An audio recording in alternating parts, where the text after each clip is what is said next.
Boys and girls, Alex here. I'm going to try to keep this video short about the woodpecker parting tool.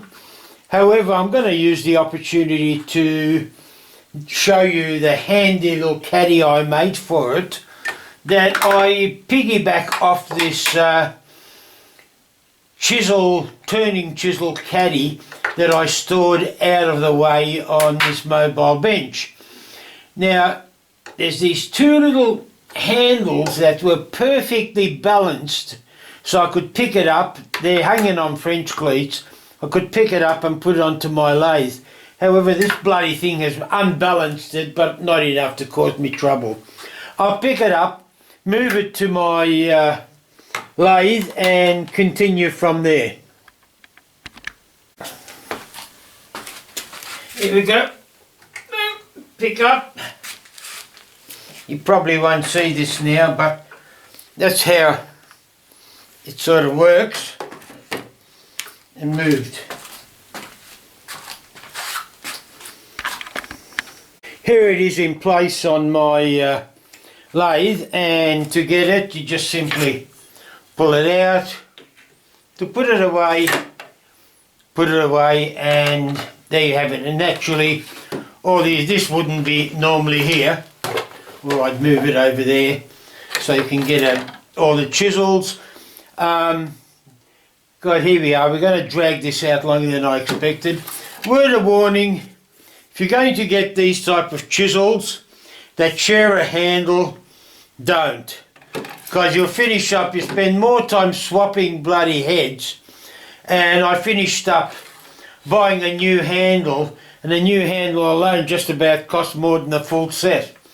Anyway, let's get back to this, and we'll concentrate on this little beast here.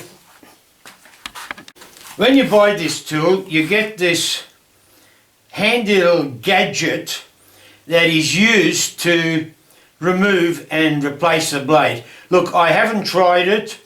I've seen videos of it, and you'll be able to check out videos.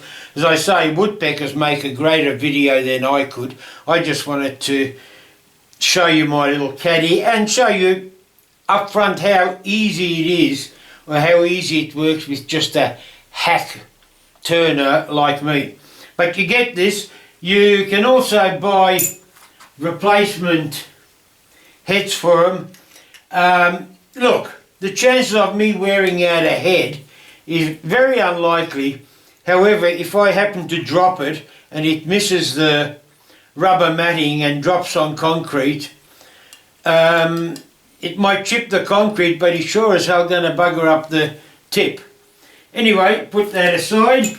I'll focus in on... Oh, by the way, hang on, focus in. There, look, I focused in on this bit of work.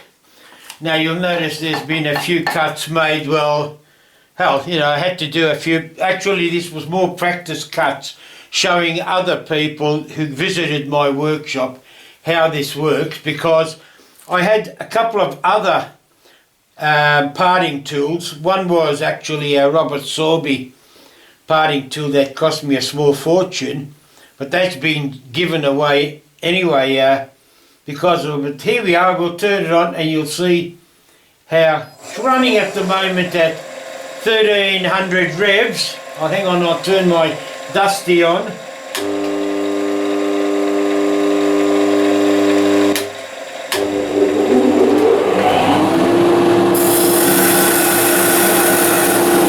Look at that.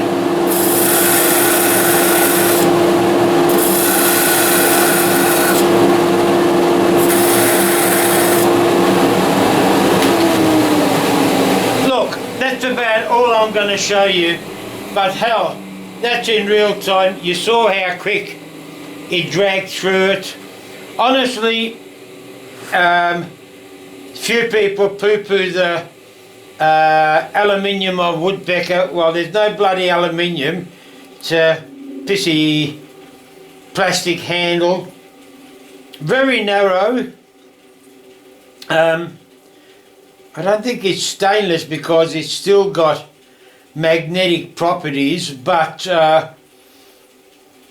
there's got to be some sort of an alloy, but because the magnet doesn't hold it as well as I'd like, and that's why I've made the caddy.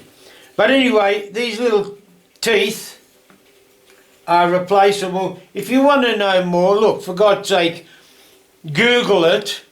The main reason why I put this out is that maybe if you hadn't watched my video, if you hadn't read one of my review articles in one of the woodworking forums, you might not even bother considering these, because most people, as soon as you say woodpecker, they see dollars in front of their eyes and they sort of say, God, they're nearly dearer than Festool stuff. Anyway, boys and girls, that's it.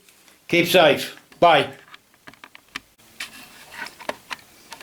Will admit, the one thing I've got to be wary of is when I bend over to pick those things up, I just got to make sure I don't poke my bloody eyes out with those chisels, because a couple of times they've come pretty well close enough to the fact that with my short-sighted vision they were way out of focus.